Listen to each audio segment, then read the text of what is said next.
All right. Well, welcome back, everyone. As we had quite just an amazing part one to our dialogue, and we're going to now continue with part two, and then it'll be followed by a panel with all of our experts here. So our next speaker will be Dr. Janet Gyatso. Dr. Gyatso is the Hershey Professor of Buddhist Studies and Associate Dean for Faculty and Academic Affairs at Harvard Divinity School.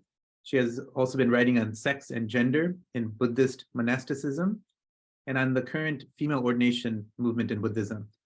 Her scholarships has included the visionary revelation in Buddhism, lineage, memory, and authorship, and the philosophy of experience and autobiographical writing in Tibet.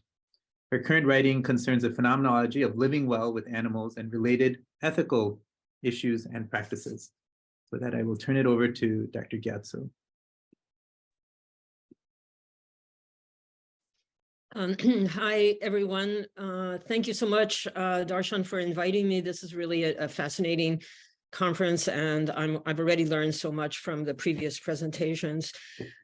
So I'm speaking as a scholar of Buddhism, also a practitioner of Buddhism. I'm not a specialist in psychology per se, but because Buddhism is so very psychological in its basic self-presentation, I'm quite used to talking about topics of this sort.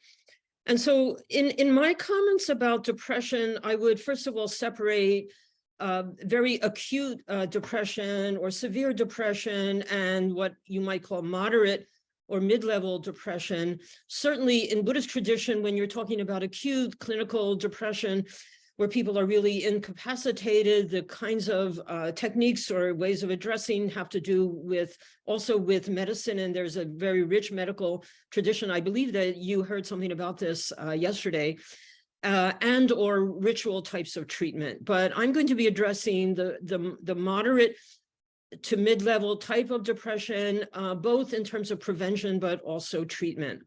And I would just start my presentation by saying that I would say that from the perspective of Buddhism, depression is normal. In other words, depression in its kind of essential nature is not abnormal, but it is the appropriate way to address and understand life. And in fact, those people who have no sense of foreboding, of sadness, of worries, concerns, and types of dissatisfaction with life, that might be a pathological state.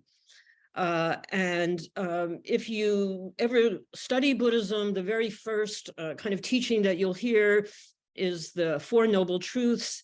I won't go through those in detail, but the primary insight of Buddhism and the primary insight of the Buddha Shakyamuni, 500 BC, the very first insight is the pervasive nature of suffering in our world. And that includes not only human beings, but all sentient beings.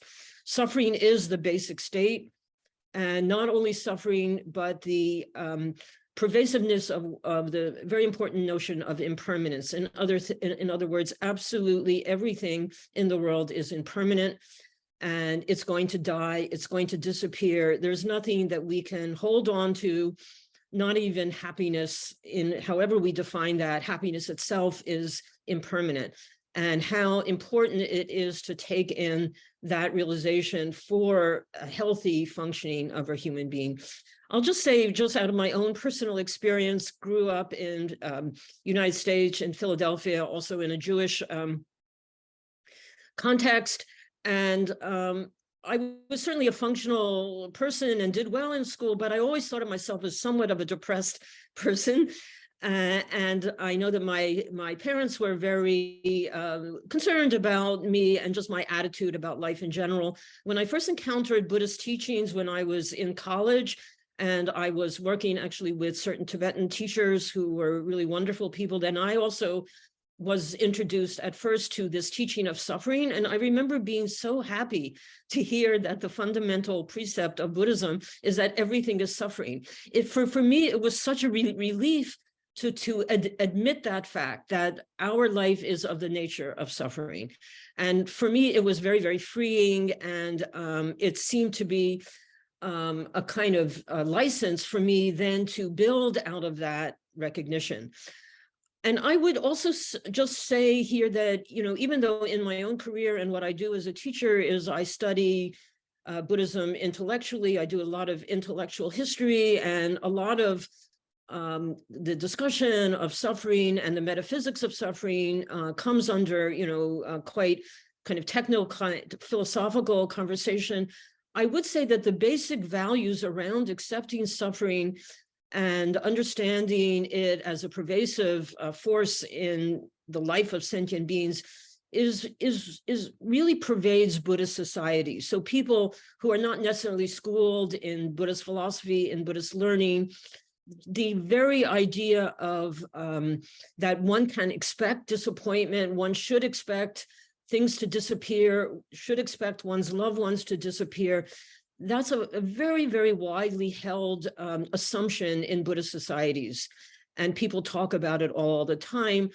It's also the types of practices, even again at a very basic level, the first most basic kind of practice that one does when one enters into many different courses or many different styles of Buddhism is to reflect on the pervasiveness of suffering on our planet, and to think about all the suffering, even if we ourselves, live in a very privileged situation, and not that we're bereft of suffering, but we certainly don't have the type of suffering that, very widespread on our planet, certainly amongst human beings and certainly other animals and other creatures. To continually think about that. And secondly, to think about the omnipresence of death, the fact that we are going to die, which according to Buddhists is something very hard for us to accept. And so Buddhism feels that it's very, very important to keep reminding yourself you are going to die. And in fact, it's absolutely unclear when you will die. A very common expression, death is certain, when we die is uncertain, but death is absolutely certain. That's a very, very common practice, as I say, spread amongst not only monastics and scholars, but the lay people more generally. To be expecting that. I want to just tell you one other very, very quick story. In my own experience, I've lived for a long time in the Tibetan community, and at one point, a elderly aristocratic woman living in New York, her daughter, who was about in her late 30s, suddenly died. She actually died as a result of a fallopian tube pregnancy, which caused her death. And the entire community was so shocked at the loss of, for this elderly woman, of her very precious daughter. We all went to console her. We didn't know what to say to her. And I remember just really distinctly, this is a woman, she's a lay person. She came from a very privileged family. I remember being shocked at the way she was comforting all of us. We didn't know what to say. And she said to us, shockingly, the day after her daughter died, everything is impermanent. We cannot expect necessarily to hold on to anything that's dear. We need to expect what's going to happen. And we need to, and I need to accept that all things are impermanent. I remember being just so shocked that she had the resources, the spiritual resources, to say that to the rest of us. This is not to say, by the way, that for Buddhists, as sometimes is misunderstood and sometimes claimed, that due to this sort of teaching of non-attachment that goes along with this type of teaching, that Buddhists don't have emotions, they don't feel strongly about things. I think that's not true. That's not how it's experienced. It's rather a kind of integration of, indeed, our very, very deeply human emotions of attachment and love and belonging with this larger kind of principle, which really is understood as, facing reality. The deeply important kind of value in Buddhism of facing reality. Reality is the fact that we are born. The fact that you're born means that you're going to die. The fact that things are never what they seem, they're never anything that we can grasp onto and hold on permanently. This is a reality. And, maybe just in, comparative context with some of the comments that we've heard already this morning about other faith traditions, as I'm sure many of you have heard, there's no real notion of a creator God in Buddhism. There certainly are very highly advanced beings and Buddhas and Bodhisattvas. There's no creator God. But what would be the analogous principle in Buddhism to God would be the very, very fact, the nature of reality is impermanence and suffering. And that kind of recognition, the ability to face that and to look at that directly is what supports us and helps us and actually frees us into a different possibility of living that's able to look at reality clearly, understand it, expect it, accept it, and to work in and to live one's life in that recognition of the constantly fluctuating and changing circumstances that present themselves to us as time goes by. So it's there would never be a question really of why is God treating me in this way? What have I done to deserve this? A kind of Buddhist answer might be something like, it has something to do with my karma, what happens to me. But it's never, a kind of complaint against God or some larger force that is singling me out, because all of us need to expect this anyway. I just want to make one final point, Darshan. I see your face. But one of the most important implications of this idea in Buddhism, and the idea of being able to see reality and to see one's own experiences in terms of the reality of the way things are for all sentient beings, is the capacity to cease or stop, focusing and fixating on my own self, but to see the suffering of others. So a very, very important virtue that goes along with the acceptance of suffering is the virtue of compassion. And compassion is that which allows you to notice, okay, it's not only me, it's not only my suffering, but suffering, how much suffering there is around me, in so many other variety of ways, and being attuned, to use that term as well, being attuned to the pervasiveness of suffering and compassion, and then being, when it works well, being dedicated to working for the benefit of others. So that's my presentation on Buddhism and my message that depression is normal. Thank you, Dr. Gyatso. That beautifully said, and look forward to continuing this dialogue in our panel. So our next speaker will be Dr. Christopher Jain Miller. Dr. Miller is a co-founder and vice president of academic affairs of Arihanta Academy, and completed his PhD in the study of religion at UC Davis, and was previously the Bhagwan Malinath Assistant Professor of Jain and Yoga Studies at Loyola Marymount University. His current work focuses on applied Jain Dharma and by the ways in which Jain principles can be lived in daily life.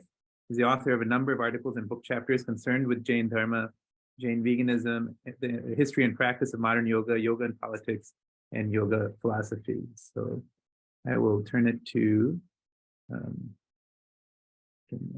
hold on once, let me add you 1 second. Okay. All set? Yeah. Mm-hmm. Oh, thank you so much. Thank you, Darshan, for having me, and also Emma for all your help with organizing this. My name again is Dr. Christopher Jain Miller, and the title of my talk is Enlightened Action, a Jain Approach to Well-Being. I myself sort of converted into the Jain tradition recently, but I've been studying the Jain tradition for quite a while, as well as the yoga tradition. And in fact, I'm really, really pleased to have just listened to Janet's talk, because I think my talk is really going to build on what you said, Janet, just from the Jain perspective, and very much like every other Dharma tradition is aligned with some of the basic principles that you outlined there. So this is a really exciting panel to be on, and I really want to emphasize the Jain approach to depression, and that's what I'm going to try to do for you here today. So as Janet just pointed out, and I will reemphasize right now, according to the Jain tradition as well, which comes from around the same time as the Buddhist tradition in terms of its 24th Tirthankara Mahavira, who was a contemporary of the Buddha, we exist in a universe that is by definition full of suffering. That's the starting point. That's normal, and that's okay. I will reemphasize that it is normal and it is okay. It's not that suffering is something we want to chase after, but it's just the way that the universe is. Okay, now many of the topics that came up here and in other talks and in the preparation for this were that there are certain things that have recently caused this suffering. In Sanskrit, the term for this suffering that occurs lifetime after lifetime in reincarnation is samsara. And those things that we experience here in samsara, in this cycle of birth and death over and over again, because of our karma, because of the way we treat one another, because of the things that we do, are, for example, COVID-19 and social isolation. We've all suffered from that. I can say that I myself suffered from that during the COVID-19 pandemic and found these online platforms to be extremely helpful in healing, for getting involved in ways to connect with people. And I'm so happy that we could do this today. Climate collapse is another thing on people's mind, biodiversity loss, war. These are some examples of things that are causing us all suffering, and mental suffering specifically, even if we're not experiencing the physical suffering of these things right now. So the Jain tradition, like the Buddhist tradition, like the Hindu tradition, like other Dharmic traditions, says that suffering is an opportunity, however. And in fact, the enlightened worldview, the correct way of seeing the world, can actually arise at the appropriate moment when the painful nature of life is realized. So when we feel pain, it's not a time to try to necessarily self-medicate, although I'm not saying we shouldn't. It's not a time to try to run away from the pain, although I'm not saying we shouldn't. I'm not a psychologist. I'm a theologian, I would say, of the Jain tradition. But I would say in cases of moderate to mild depression, that this is an opportunity to look into the nature of life and the painful nature of life. And it's actually seen as the Jain tradition as a potentially good thing, because it could lead us places that we never would have gone before. So the Sanskrit term for this is samyak darshana. It means you're starting to view the world correctly, and you're starting to accept and embrace the pain as an opportunity to learn. And that's exactly what happens here. So we begin by having an experience of pain. And what the Jain tradition would say is, look into that pain. Don't turn away from that pain. Now, of course, sometimes we have to. Sometimes we have to self-soothe to take care of ourselves, because sometimes we don't have the resources to be able to really dive into the pain. But there are so many resources as well, and professional resources that you can seek out to do this. And you can also do it on your own. There are ways of self-care. Another thing the Jain tradition tells us to do, in addition to these things, is to try to find out what the source of our suffering is. And this leads to what's known as enlightened knowledge. When pain comes up, it's a time for self-reflection, a time to educate oneself, to self-reflect on oneself, but also to self-reflect on the world and what causes pain in the world, to find the source of suffering, which in the Jain tradition, and this is broadly true for a lot of Dharmic traditions, is the violence that we inflict, both individually and collectively, upon the world, upon other living beings. And when we inflict that violence upon the world and upon other living beings, the law of karma, what goes around comes around in various ways, will come back to cause us pain as well. And so if the source of our pain is the pain that we inflict on the world, the idea would be to reduce the pain that we inflict on the world, and also get involved in solutions for trying to reduce that pain for others. Very much like a Buddhist approach, a yogic approach, a lot of these approaches where we're actually coming into the world, not just focusing on ourselves, but knowing that our well-being is connected to the well-being of all living beings. Now, one of the things I did, and again, I want to reflect on my own process through this pandemic and through the suffering, is that when I was really suffering during the pandemic, I started to look at what are the causes of a lot of our suffering. One of the big things that I found that kind of set me off on a path of my own being able to recover and cope with depression during the pandemic was this. So I found out that science repeatedly, this is not the Jain tradition, this is just science, repeatedly shows that one of the major common sources of suffering that we are experiencing is the violence that we inflict on what. So we can think about what this what is for a moment. According to the World Health Organization, the violence we inflict here causes 60% of infectious diseases, including pandemics, and perhaps, although we don't know for sure, the COVID-19 pandemic. 40 to 50% of greenhouse gases on average, taking an average of studies that study this, say that it causes 50 to 50% of the greenhouse gases that cause climate collapse. War is also connected to this practice, as well as, according to the UN, it is the primary driver of biodiversity loss, what this thing is. What is this thing? This thing, as I found, was animal agriculture. And at the COP27 right now, not only are they reflecting, as I speak, on fossil fuels contribution to climate change, for example, and these other issues, but they're also focusing on the way that animal agriculture and the way that we treat animals, the violence we inflict on animals to eat them, basically, and the land that gets taken away to do that, as we all probably know already, causes significant damage to the climate.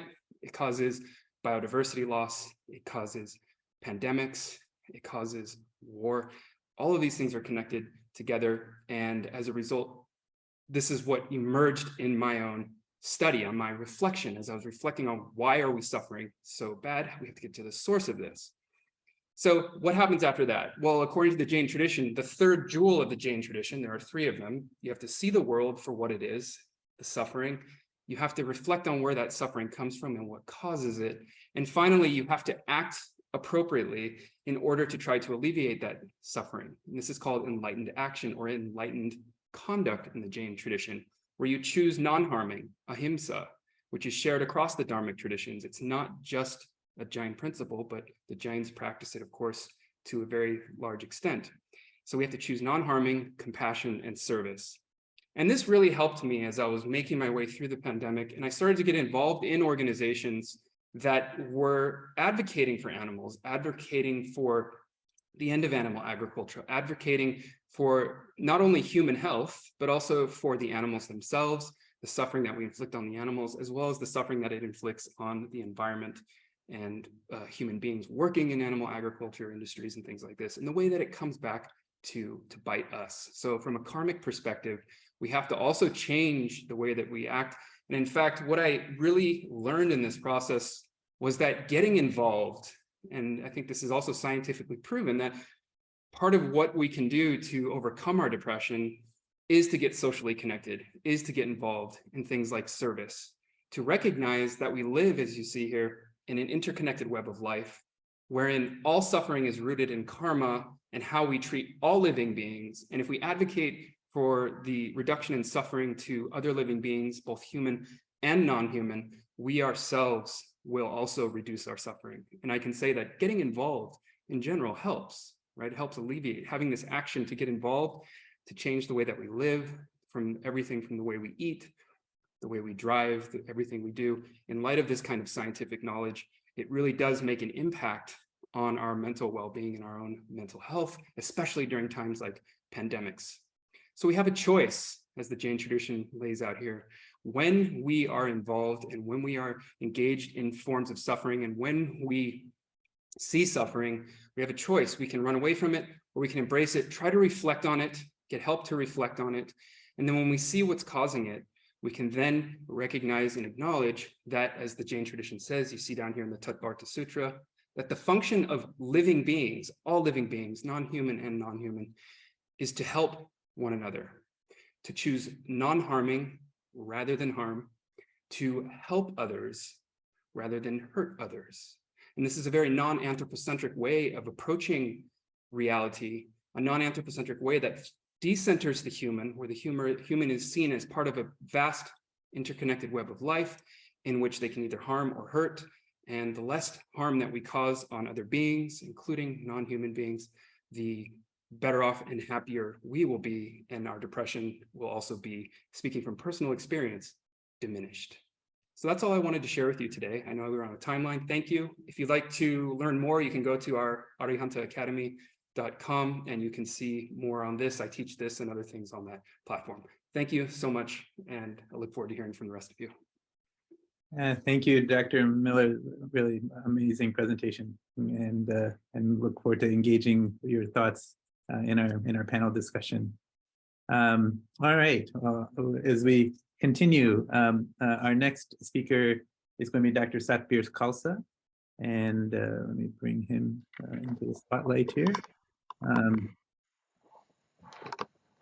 Dr. Khalsa is the Associate Professor of Medicine at Harvard Medical School, Director of Yoga Research for Yoga Alliance, and Director of Research for the Kundalini Research Institute, and Editor-in-Chief of the International Journal of Yoga Therapy, and also coordinator of the annual symposium on yoga research.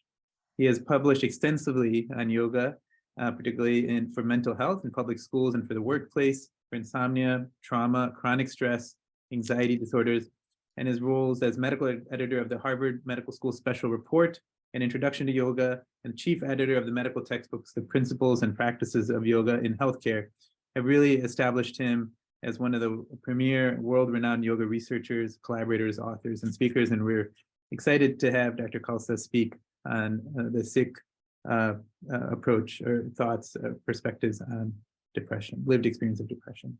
So Dr. Khalsa. Thanks very much, Darshan, and thanks for the organizers for inviting me to participate. As my introduction showed, I'm really an expert in yoga, but I have been a Sikh for 50 years. I'm a Sikh minister, and so although I don't consider myself a Sikh scholar, I'm hoping that I can give you a credible representation of the relevance of Sikh practices to things like depression. So since the Sikh religion is not that well known, I thought I'd just give you a few notes on what it is. It's a relatively young religion originating in northern India in the 1500s. It has distinguishing characteristics. Particularly men are distinguished by uncut beards and turbans, and not cutting one's hair is one of the practices within the Sikh lifestyle. The main constructs within the Sikh tradition include an amalgam of pre-existing regional spiritual religious philosophies such as yoga and Vedanta, including constructs such as samadhi, karma, and reincarnation. Historically, it was led by a series of 10 gurus, spiritual leaders with spiritual authority, who transferred their authority ultimately to their writings and those of others, including Muslims and Sufis in the region. And these writings are enshrined in the holy book, the Guru Granth Sahib.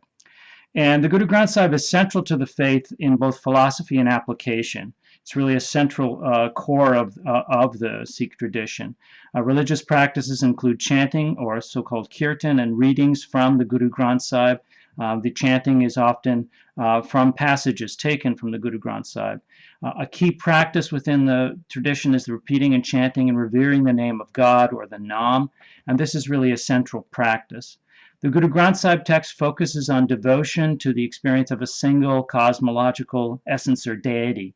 So in a sense, it's a monotheistic, but it's not really the classical image of a personal God or personality God.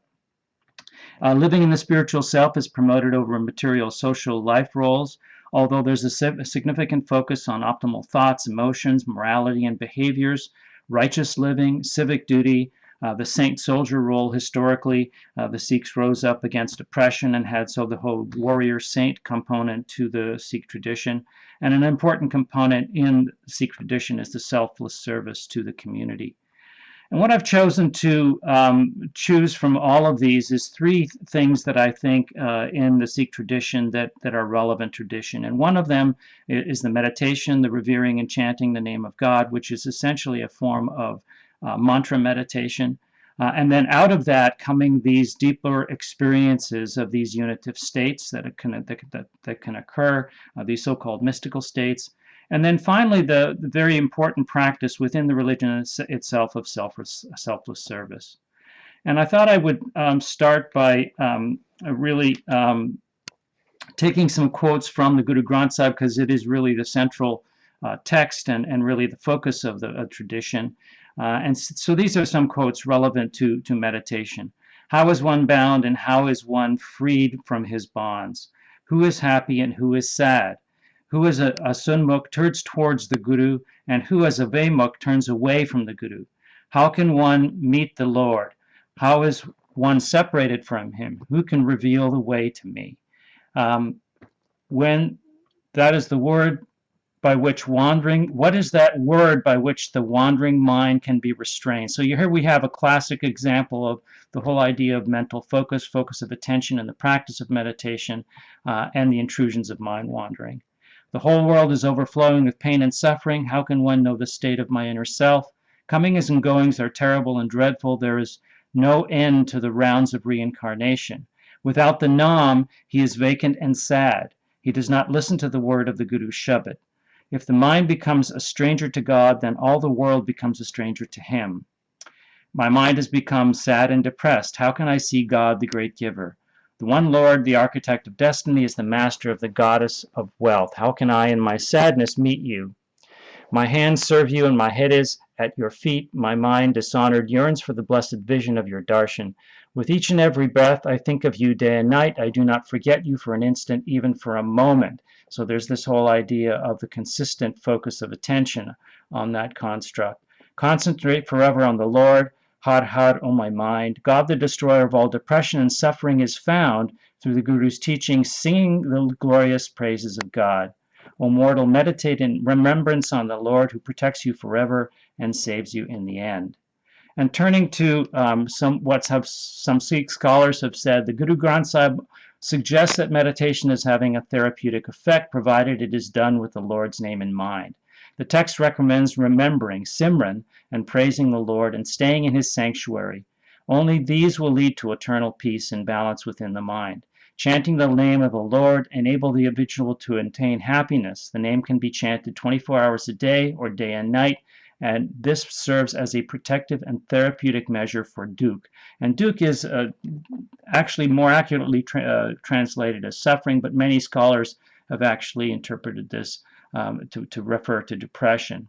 Another scholar, the mind has been compared to an intoxicated elephant which can be bridled by the Guru, who has a controlling rod, or can be a rod himself. And this really is an analogy to the idea of restraint of thought. And this is the sort of the core definition of meditation that we see earlier in the Upanishads, and then also in Patanjali's Yoga Sutras, the idea of self-regulation of thought processes. And then finally here, meditation Simran is a mental technique that involves the person in single devotion to Ekankar through the recitation and meditation on the divine name, or the Nam. Such meditation enables the person to cultivate new cognitive impressions. And what we see here is just this reference to meditation ultimately leading to self-regulation of thought processes, which leads to metacognition. And metacognition, as we know from practices like cognitive behavioral therapy, has a real therapeutic value for treating mental health conditions. And there's a lot of literature now growing on the efficacy of meditation practices for treating disorders like depression. Now, as one meditates regularly and with depth over time, one may start to experience these deeper transcendent states, or these samadhi states. Meditating on the remembrance of the Lord, Nanak is imbued with his love. His mind's anxieties are dispelled. The humble saints have implanted the Lord's mantra within me, and the Lord, my best friend, has come under my power. I have dedicated my mind to my Lord and Master and offered it to him, and he has blessed me with everything. He has made me his handmaiden and slave. My sadness is dispelled, and in the Lord's temple I have found stability. My joy and bliss in meditating on my true God, I shall never be separated from him again. And this whole construct of bliss is one of the constructs behind this mystical state. When he comes to mind, then I am in supreme bliss. When he comes to mind, then all my pains are shattered. When he comes to mind, my hopes are fulfilled. When he comes to mind, I never feel sadness. When he comes to mind, I am free of doubt forever. When he comes to mind, I enjoy all pleasures. When he comes to mind, I am rid of fear. When he comes to mind, I find the home of peace and poise. When he comes to mind, I am absorbed in the primal void of God. So this is really very specific. And the Guru Granth Sahib has many, many quotes referring to this whole state of bliss and samadhi. One who tastes the sublime essence of the Lord is the Lord's humble servant. He is forever happy. He is never sad. He himself is liberated, and he liberates others as well. He chants the Lord's name, and through the Lord, he finds peace. And so this whole idea of this mystical state, there's very little research, of course, on that, but there is interesting text that's relevant in the field of psychedelics. But these are quotes from some of the Sikh scholars. Through meditation and listening to the religious scholars and spiritual teachers, devotees are forever in bliss. Raja Yoga, the yoga meditation, is said to give the perfect peace and contentment to an individual.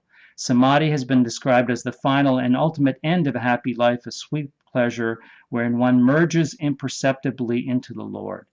Meditation enables the person to cultivate new cognitive impressions in that the mind begins to view the world as unified rather than separate, and consciousness gradually regains its experience of its connectedness with the spiritual self. The sphere of grace is the spontaneous flow experience, during which consciousness gradually becomes totally absorbed in the spiritual self, the state of Turiya. In effect, consciousness regains awareness of its connectedness with the underlying essence that binds all existence. So what's the evidence for this mystical state having therapeutic value? And there really isn't much from meditation, but there is in the field of psychedelics. So this is a quote from researchers in this area. Psychedelics often induce meaningful and mystical experiences. A considerable variance in the therapeutic outcome associated with psychedelics can be explained by the altered state of consciousness that psychedelics produce. Furthermore, one of the most ubiquitous and transformative components of the psychedelic experience is the feeling of ego dissolution, a relaxation of subject-object distinctions during which the borders and constraints of the self seem to dissolve. Feelings of ego dissolution also appear to be a central component of the unitive experience, a subcomponent of the mystical states, which is an experience of perceived union with nature, a higher power, or an all-pervading sense of oneness. It has been hypothesized that ego dissolution can be therapeutic, as an individual's cognitive attributions and affect are viewed with a greater distance and objectivity. Parallels with the practice of meditation, which is also associated with decreased activity of the default mode network and alterations to precision weighting of beliefs and attention. The final construct I want to address within Sikh tradition is selfless service, which is really very well practiced in the modern world and very much a part of the Sikh tradition. From the Guru Granth Sahib, serve, forever serve the Lord. Death hangs over your head. Do seva, the word for service, selfless service for the holy saints, and the noose of death shall be cut away. You shall find peace doing seva, selfless service. One who performs selfless service without thought of reward shall attain his Lord and Master. Service to the holy brings lasting peace and bliss. If you long for eternal peace, O siblings of destiny, then join the Sadh Sangat, the company of the holy. This is the Guru's advice. There the Nam, the name of the Lord, is meditated on. In the Sadh Sangat you shall be emancipated. And from the Sikh scholars, Sikhs are known for the enthusiasm with which they take part in seva. The Sikh community is associated with selfless service towards the community, a philosophy that defines their religion ritual of seva. Sikhs believe in a life of giving. Hence, seva, as symbolizing all of this, represents the very identity of Sikhism. Such participation enables volunteers to transcend boundaries and the I or me by relinquishing egocentric dispositions, consequently cultivating a community feeling in them. Selfless or community service, seva, is an example of a physical technique that functions to combat the empirical ego's self-centered pursuits. It is believed that selfless service can cultivate new behavioral impressions that will enable the person to function harmoniously in society. Like compassion and contentment, selfless service and meditation are vital in the healing process. These two techniques inevitably enable the person to experience grace. Now, there is actually some research on this whole idea of selfless service. It's been called volunteering. And although most of the evidence is really historical, and volunteering has, many studies have shown that volunteering is robustly, positively associated with the well-being and mental health from cross-sectional and longitudinal studies. This paper here is actually a prospective trial. And what they've done is they've used this as an intervention in a patient population that had a significant degree of depression and found indeed a significant change, a clinically significant change from moderate to minimal scores on the BDI. And they actually in this paper proposed a model for how volunteering selfless service may lead to reduced depressive symptoms, including things like mood and positive affective experiences, orientation towards others, meaning and purpose, and a number of others. And so in summary, these three really are and have some evidence of being able to be functional for depression. Meditation, well established. The mystical state, not many meditators are going to achieve these kinds of deeper states unless they are really doing these practices, typically over a longer period of time. But selfless service, which is very commonly used in the Sikh tradition, is likely to provide positive benefits for mental disturbance and things like depression. And this image here is actually embedded. This is a yogi embedded in the Golden Temple in Amritsar, one of the most revered Sikh temples. Thanks for your attention. Thank you, Dr. Khalsa. Thank you for that, again, really amazing description and summary of the relevant aspects of Sikh tradition. And we'll continue this discussion in just a moment. So our final speaker before we move into a panel is Reverend Dr. Shakira Sanchez-Collins. Dr. Shakira Sanchez-Collins is a health and wellness expert, minister, and physician. She's a fifth-generation preacher, and Reverend Dr. Sanchez-Collins is an ordained itinerant elder in the African Methodist Episcopal Church. She's a practicing internist and primary care physician based at Northwestern Medicine and at the Osher Center for Integrative Health at Northwestern. She has contributed to various faith-based health curriculums and led health-focused worship experiences. She's a prolific writer and has written articles for ABC News Online and Urban Cusp magazine. And so that I will turn over to Dr. Sanchez-Collins. Good morning, or good afternoon for some people. So this morning, I will be sharing the perspective from the Christian perspective. And the perspective that I'm sharing today is based on my experience as both a primary care physician treating depression, but also as a pastor of a mid-sized, predominantly African-American congregation in the South Side of Chicago at St. James AME Church. So a few months ago, I saw a patient who had recently moved to the area. And for the purpose of this story, I'm going to give her the name Mary. Mary is a 68-year-old woman who was coming to establish care, and she reported feeling depressed. So I asked her how long she'd been feeling this way, and she shared that it had been for several months. And then she further shared that it had started around the time when she had moved to Chicago. So then I asked her, what did her life look like when she was in her previous location? And I asked her about, like, what did your week look like? And that's when she told me that 4 out of 7 days she spent time at her church. She had a very active church life. She sang in the choir. She taught Sunday school or Christian education. And so now that she was in this new city, I asked her, well, do you have a church home in your new city? And she said, no, I have not found one yet. And so she no longer had her normal way or normal routine that she'd had in her previous location, which had given her purpose in her everyday life. And so as her primary care physician, we focused on talking about therapeutic options such as cognitive behavior therapy, supplements, medications, but also knowing the Christian landscape in the city of Chicago. I actually recommended her, prescribed to her 2 churches that were within her particular faith tradition at places where I knew that the pastors had already done a lot of work around mental health. And so for a few moments, I want to focus on the role of Christian faith in treating depression. And given the context in which I serve as a pastor, I'm focusing, of course, on the Christian faith in a broad sense, but also specifically within the African-American Christian community. And so one of the definitions of depression is when an individual feels down, depressed, or hopeless.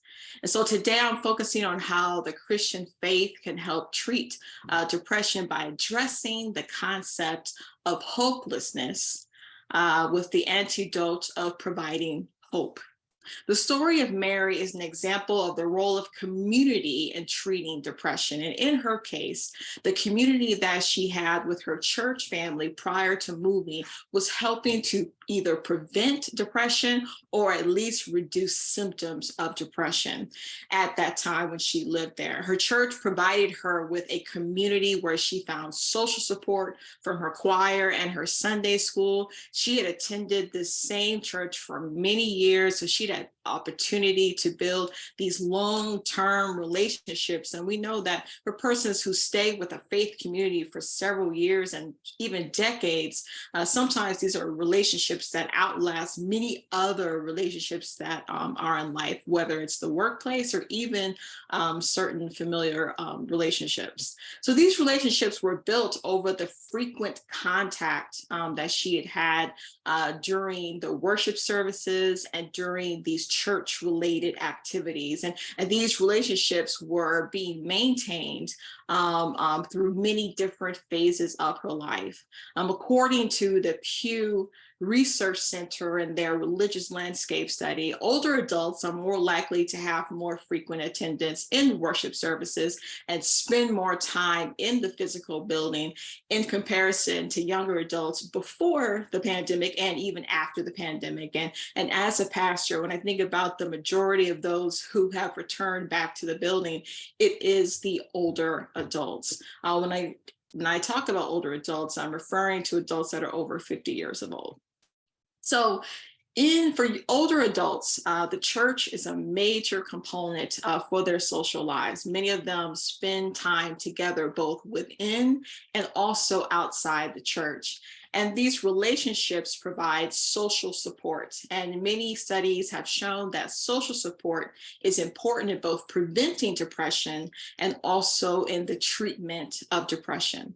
According to his book, Faith and Mental Health, Religious Resources for Healing, Dr. Harold Koenig quotes, social support is a strong predictor of mental health and plays a role in the recovery of mental disorders, unquote.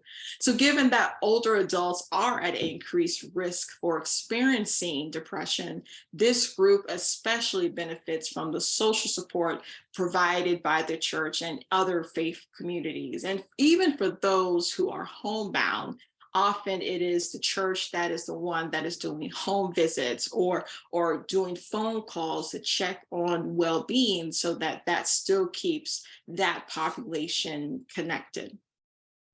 Social support not only comes from both having these long-term trusting relationships with other church members, but also social support comes from the communal spiritual practice of corporate prayer. In the Christian context, corporate prayer is defined by multiple people coming together to pray. And this practice may consist of either one or more persons who are praying on behalf of the entire group. This is a time where the person praying is not focusing on their personal needs, but is focusing outward to the needs of the larger group. It's often when someone is having difficulty in life, whether dealing with grief or, dealing with worry and anxiety prior to having a surgery or just any other difficult life events, people are able to find hope and comfort in the prayers of their community. In her book, The Practice of Prayer, an Episcopal priest, Reverend Margaret Gunther, says that, quote, intercession holds the sufferer in the embrace of the community, unquote. Therefore, although the cause of the pain and suffering does not change and may not ever change, at least the person or persons for whom the community is praying for feel that they are not alone in their suffering. So there is hope that comes from people knowing that they are not alone, that they are not isolated, and that they don't have to forge through these difficult situations on their own. There is a old gospel music song called Somebody Prayed for Me. And this was a song that I grew up hearing in church. And the words go, somebody prayed for me, had me on their mind. They took the time and prayed for me. I'm so glad they prayed. I'm so glad they prayed for me. So hope comes from it being in a community that you can have alongside you in both the high and the low seasons of life. So my first point was that hope comes from being in community. My second point is that hope comes from hearing hopeful messaging.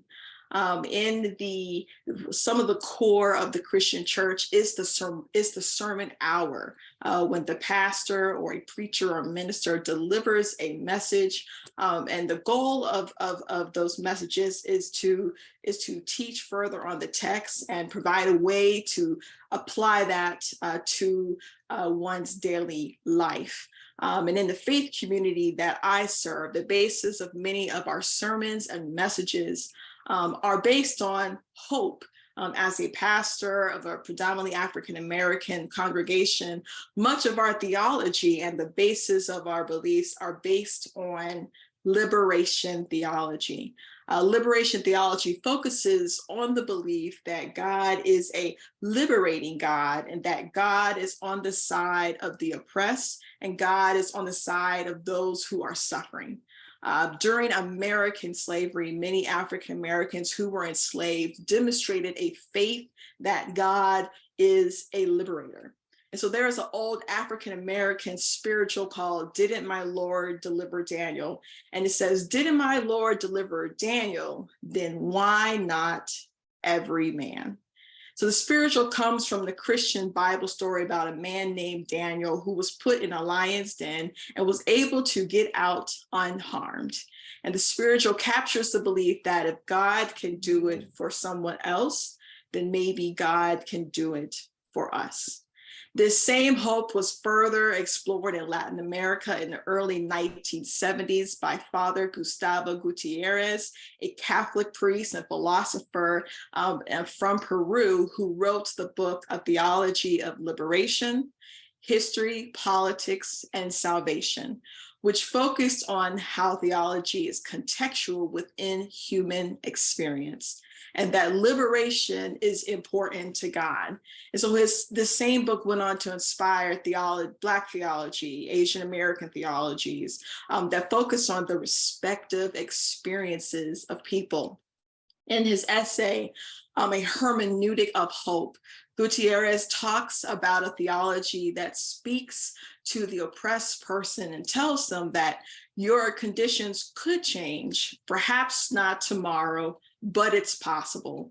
Therefore, there is hope that one day conditions can change. And whether we're talking about systemic causes of suffering, or we're talking about unfortunate personal circumstances of suffering, there is still a hope that things can change. Not a superficial optimism, but a hope that change is possible. And even if things stay the same, it is the person themselves that may change in their strength and become stronger by what they are going through.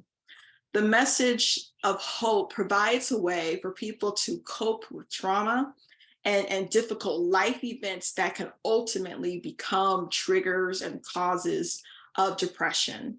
And the message of hope can be preventive of depression, or for the person who's already dealing with depression, there is hope that with treatment, things can get better and that depression is actually treatable.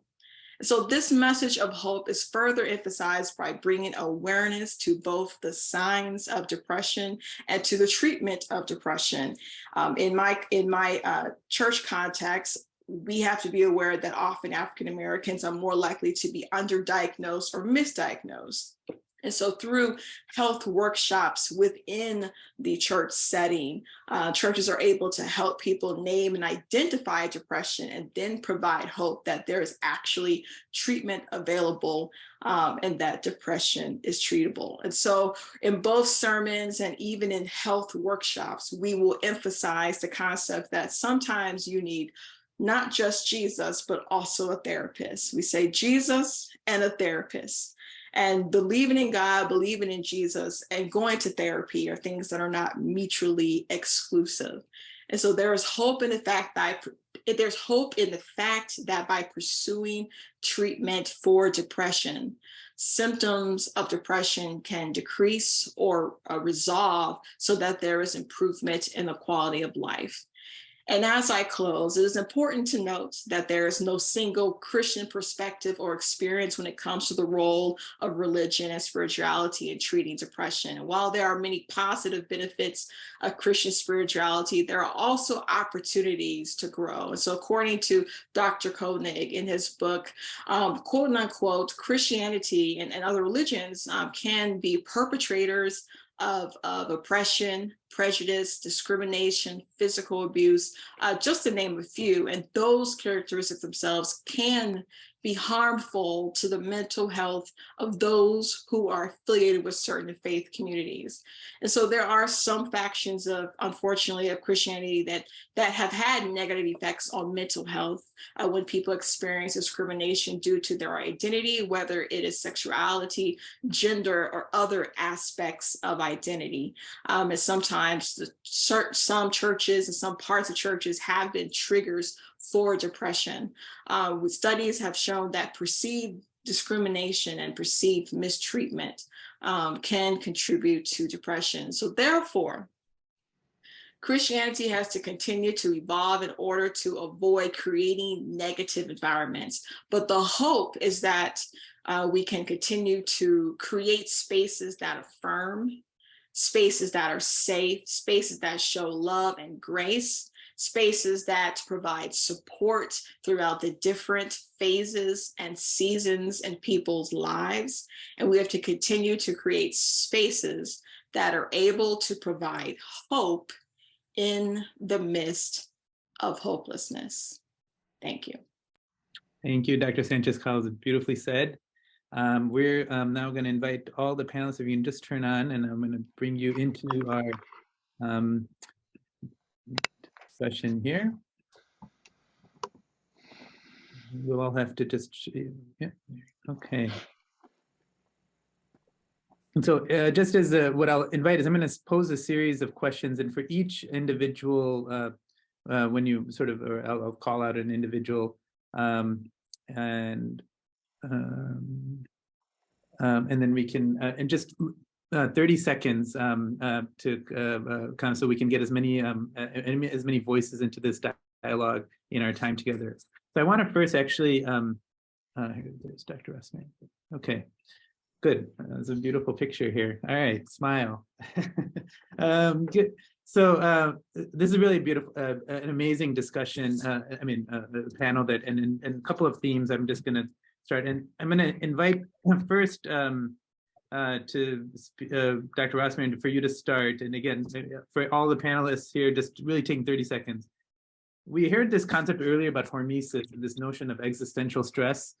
And the idea, and this was in a prior dialogue, what is necessary, how much stress is actually good for us to help us evolve, and where does spirituality sort of intersect? Like, this is what is, you need a little bit of this for your own sense of health and well-being, as opposed to this is going to lead to greater suffering. And I think it's a great question. It kind of cuts to the core of what a lot of us were saying, although maybe a little bit of a different angle on it.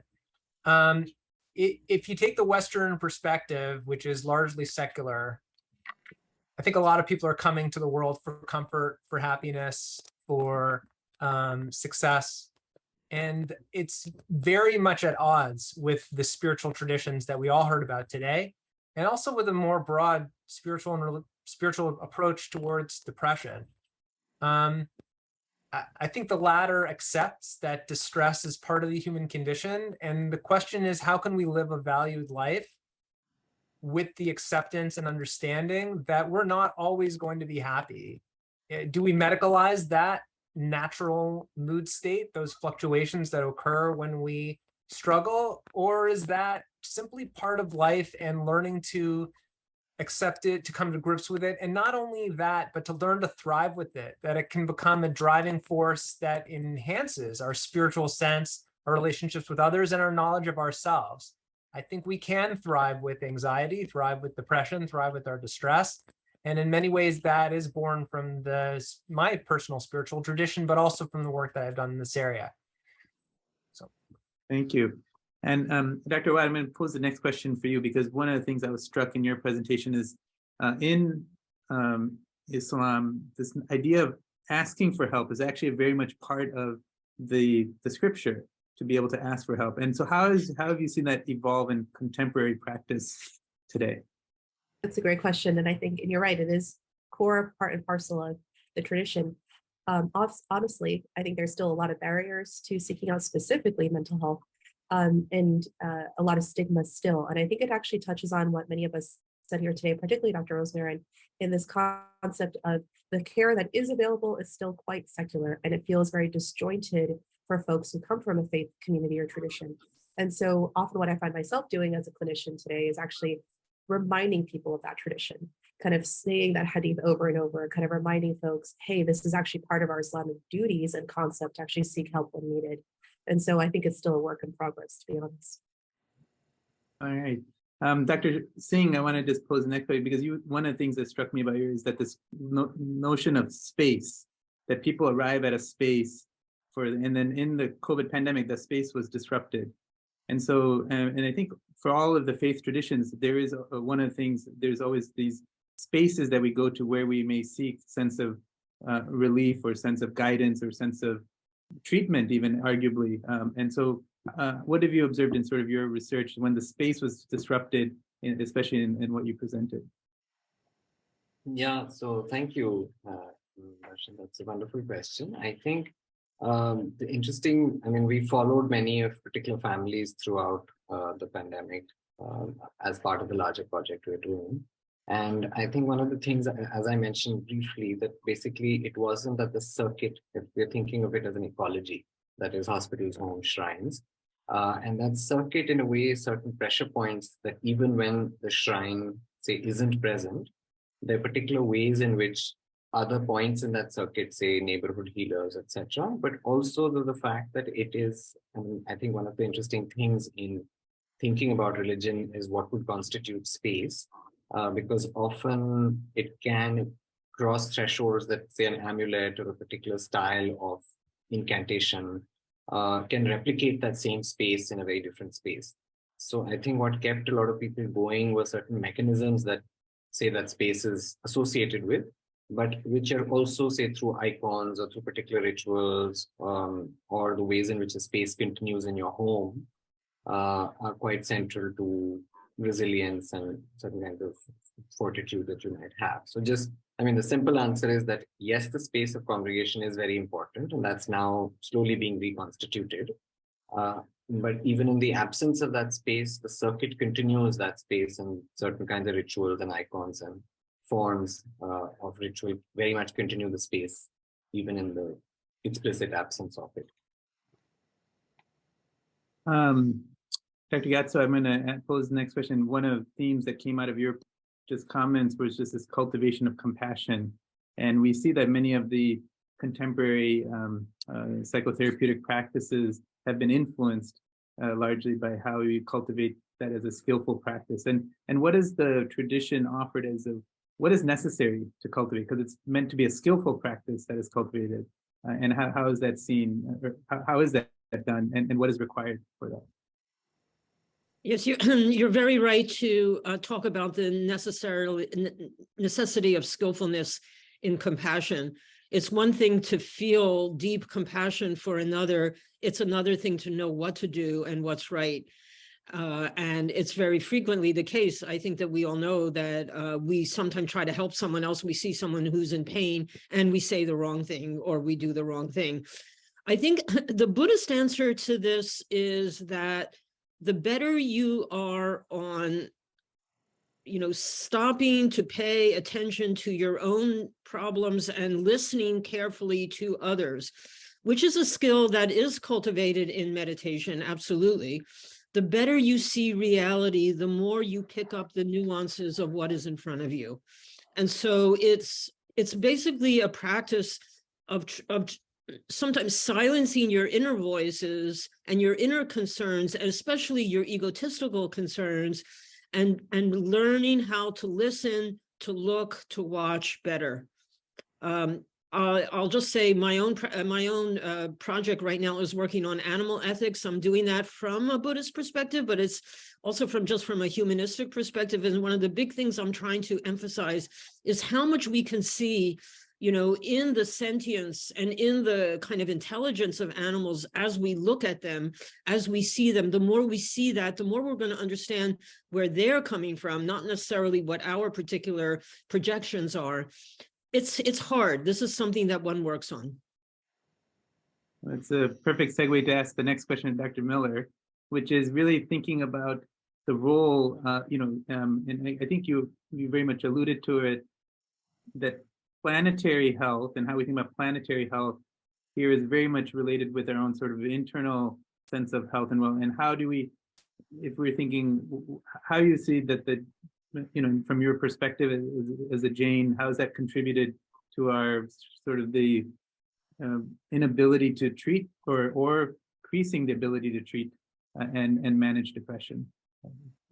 Yeah, it of course does relate to Janet's question here, which is it's an interesting thing to look at the way that we treat not only humans, but also non-humans, or however we want to categorize this, animals, right? And the way that affects the environment, and the way that it affects our health, and of course, the way it affects both human and non-human in terms of the suffering that they experience. So if by definition, according to these dharmic traditions, including Buddhism and Jainism, we're in a world that is by definition full of suffering, then one of the ways that we can come to terms with that is through through the laws of karma, and the way that the violence we inflict on other beings will come back to us to bite us, right?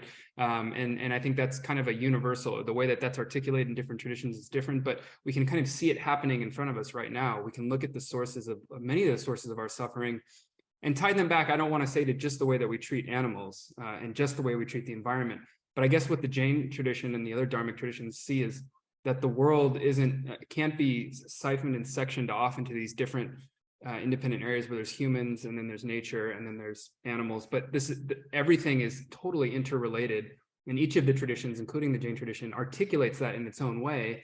It has goals to experience liberation, or to experience bliss, to experience freedom, or whatever, how it's defined.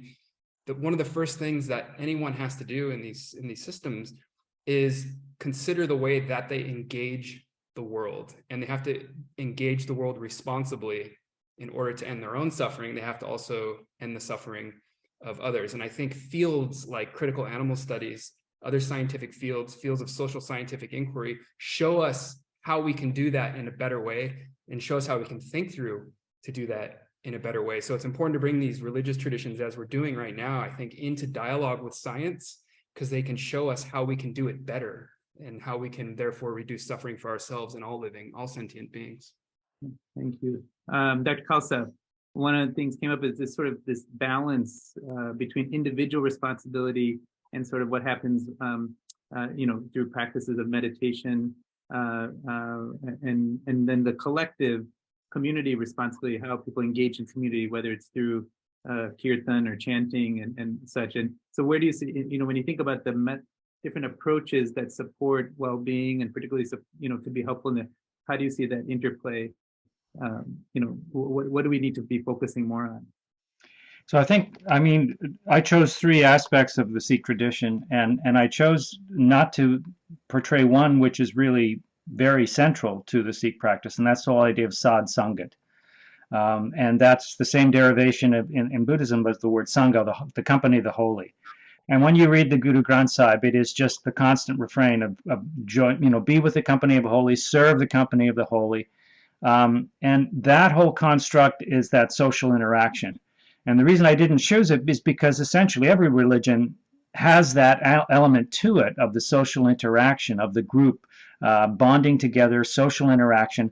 And that has very well known and demonstrated positive effects on mental health. And so it's very clear in the Sikh tradition as well. And it's combined together with the other construct of selfless service, because a lot of the selfless service, although it is service outside of the community, it is also very much service within the community. So people will, during the weekly Gurdwara service, the weekly service, people will revere participation in the preparation of the community meal or the langar, and then serving that to the community. So that's a very much important part of the Sikh tradition, is that social interaction. And Dr. Sanchez-Collins, I'm going to invite you to just comment. You're obviously uniquely positioned in this panel as both being a leader in the faith tradition. Actually, no, you and Dr. Awaad, I apologize, and as well as being a healthcare provider as a physician. And so I'm going to actually pose these questions to both of you. Is really, there's a stigma for many, especially physicians, to talk about faith in the context of a medical visit.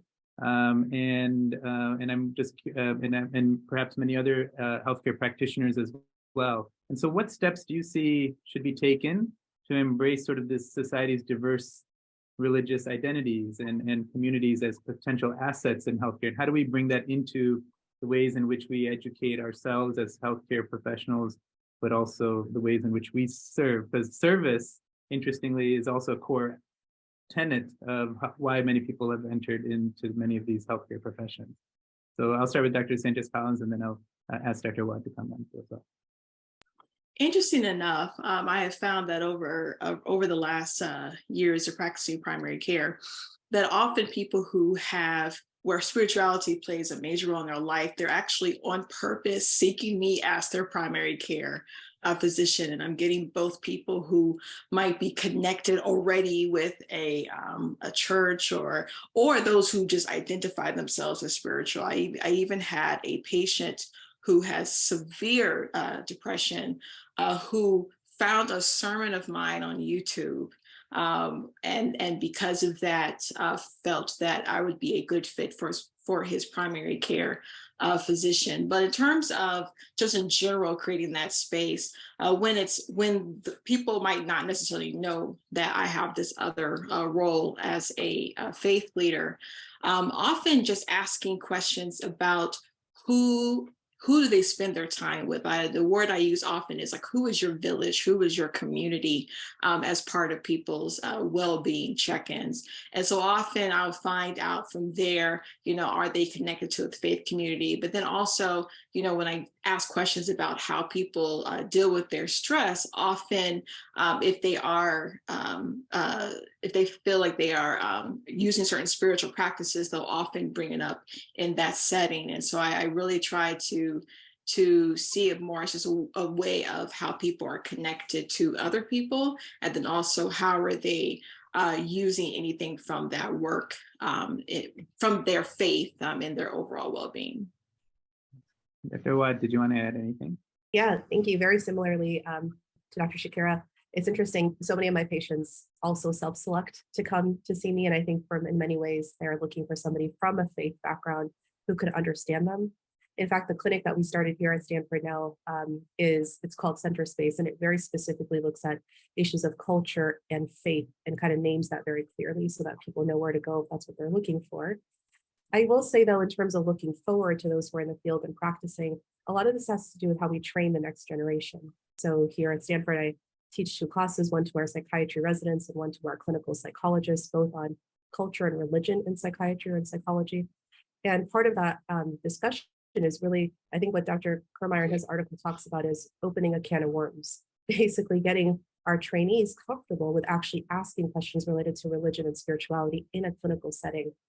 And often what I'll tell our students is, just like you're making space at the table for all different identities and all different intersectional identities to really talk about them, faith has to be one of those as well. Otherwise, you're not making room at the table for folks like me. And no clinician wants to not be able to serve all their patients. So that usually helps. And I hope we're able to kind of move the bar on this just a bit. And I'll invite Dr. Rosmarin to give just some final thoughts also from a faith perspective, and as someone who's written the textbook with Dr. Harold Koenig on spirituality and faith and health. What are your thoughts on training the next generation? What is going to be required? Yeah, I'll mention this in closing that if you look at the most widely disseminated mental health treatment on planet Earth today, anybody have a guess what that is? You can write it into the chat if you're participating, or maybe some of the panelists are aware of it. I see Dr. Awaad is nodding her head, so I assume that she knows. They don't have the ability to chat on the panel. Oh, they So- can't chat? Okay, so then if that's the case, I will rescue you all and tell you that it is Alcoholics Anonymous and the other 12-step programs. And what's really amazing is that when which are spiritually based treatments, for those of you who are not aware, the first of the 12 steps is to surrender to a higher power. What's really fascinating in the substance abuse world, that's just done. That's just understood. And there's actually been no more successful treatment program in reaching individuals who have a mental health concern than 12 steps. I read a statistic, actually, Harold Koenig, my co-editor for the handbook that you mentioned, Dr. Mehta, pointed out to me more than 50% of American substance abuse recoveries are occurring in the context of 12-step treatments. And what's really a shame is when it comes to depression or anxiety or any other disorder for that matter, we tend to, it's always a side conversation, issues of spirituality.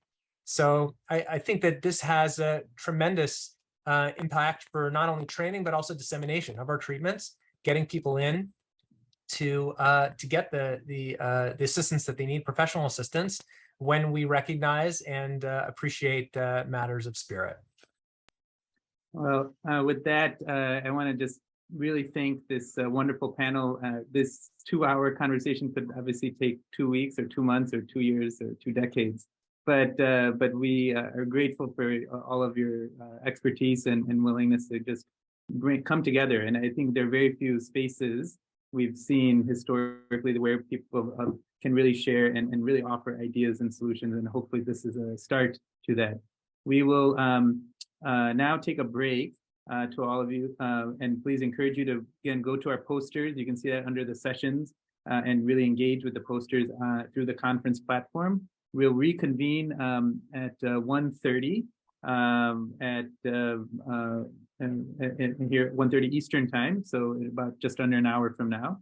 And we'll have our afternoon panel, which will be about new and promising complementary and integrative approaches. And then that'll be followed by connecting to our social and natural ecosystems as a way of treatment. So I encourage you to, again, this is a continuation of this dialogue as we move forward in really thinking about approaching both the diagnosis and treatment of depression. So thank you, everyone. And until we meet again, be well.